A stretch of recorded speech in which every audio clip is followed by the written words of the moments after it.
समझाया करना इसे आपदा, थोड़ा घर गृहस्थी में दिलचस्पी लिया करे। अस्सलाम वालेकुम अम्मी। वालेकुम सलाम। ये तुम दोनों किधर को निकल लिए थे सुबह सुबह? अरे अम्मी समझा करे ना, बेगम साहिबा नाराज थी, आखिर उन्हें मनाना भी तो था। ऐसी कोई बात नहीं है, वो तो शिराज रो रहा था तो कार का लालच देकर उसे मेडिसिन खिला रहा था। तुम हमें बेवकूफ नहीं बनाया करो, समझे?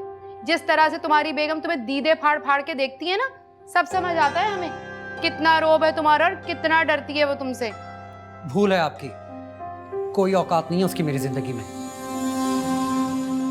और मैं बिल्कुल भी दूसरे मर्दों की तरह जोरू का गुलाम नहीं हूं। ज्यादा टाटर करेगी ना तो 3 लफ्ज मुंह पे मार के घर से रवाना कर दूंगा।